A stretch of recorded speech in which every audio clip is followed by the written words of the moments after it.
Армысыз қазақ елі. Бүгінгі тақырыбымыз жүрек аурулары туралы болмақ.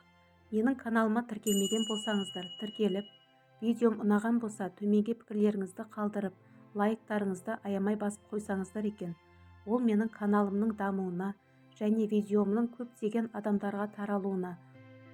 Сол арқылы мен каналыма салып жатқан қызықты деректер, пайдалы кеңестер, жаңалықтар, табиғи халық емдері туралы және танымал адамдардың өмірі туралы керекті мәліметтерді біраз адамдардың көруіне мүмкіндік туады.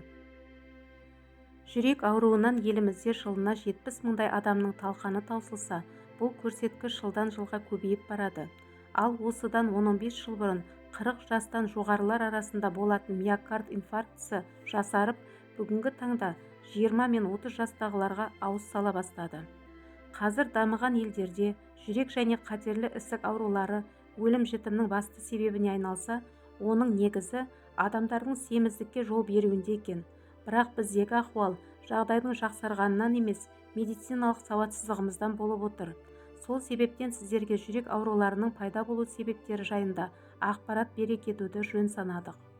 Дүниежүзілік статистика бойынша бірінші орында жүрек қан тамырлары аурулары, одан кейін қатерлі ісік ауруларынан болатын өлім-жітім алдыңғы кезекте.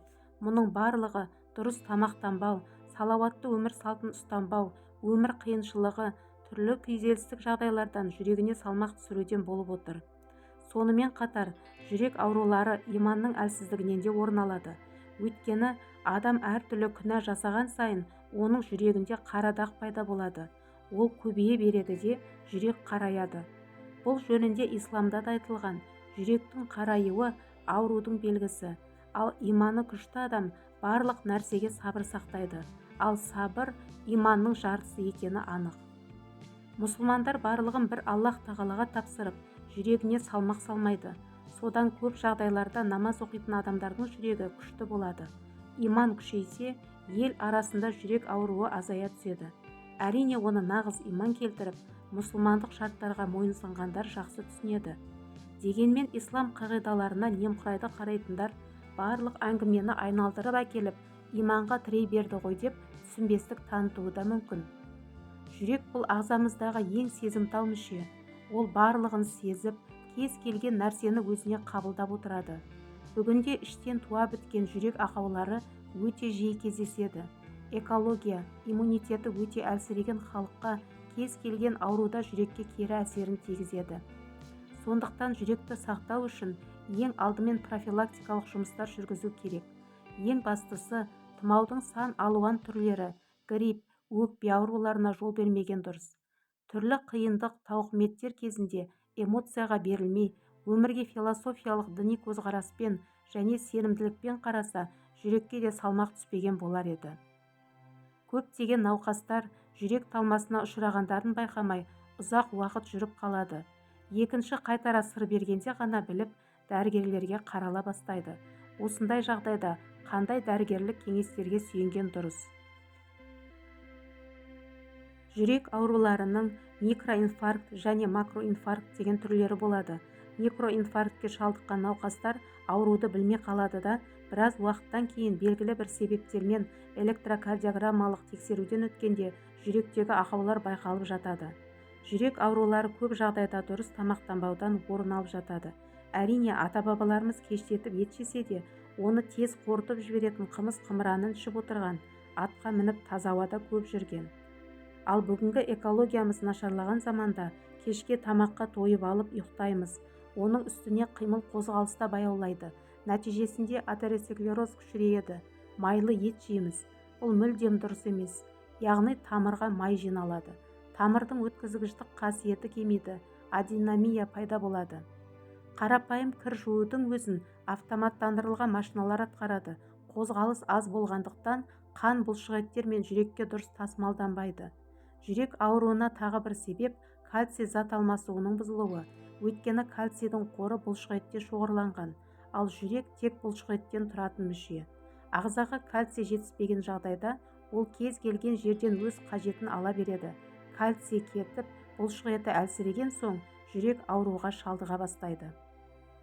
Еліміздегі ірі ғылыми зерттеу орталықтарында жүрегіне операция жасату үшін жылдап кезекке тұратындар көбейе түсуде.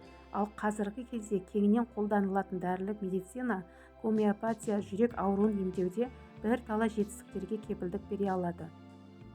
Мысалы, туа біткен жүрек ақаулары, жүрек қақпақшаларындағы органикалық өзгерістер, ишемиялық аурулар, қан өткізгіштігінің нашарлауы, кардиосклероз, стенокардия секілді ауруларда гомеопатия науқастарды операциясыз емдеуге мүмкіндік береді. Қазіргі медицина қанша қарыштап дамығанмен, қанша миллиондаған дәрі шығарып жатыр, бірақ бәрібір міне күшті керемет деп кардиологтар кепілдік бергенмен, баяғы жартас сол жартас. Қайта жүрек ауруы жасарып, 20 жастағылардың арасында кеңінен етек алып келе жатыр. Кешке ұйықтап, таңертең оянбай кететіндер өте көп. Дәрігерлер жүрек ауруларының алдында дәрменсіз, өйткені науқасқа дайын дәріні береді, ал ол уақытша ғана жүректегі тепе-теңдікті ұстап тұрады. Көп жағдайларда аурудың себебіне емес, салдарына әсер етеді. Ал гомеопатия ауруына өзін емес, көзін емдегендіктен нәтижелері ауыз толтырып айтарлықтай. Сондықтан жүрек ауруларын, қан қысымы ауруларына шалдыққан науқастарды емдеу өте жауапты іс.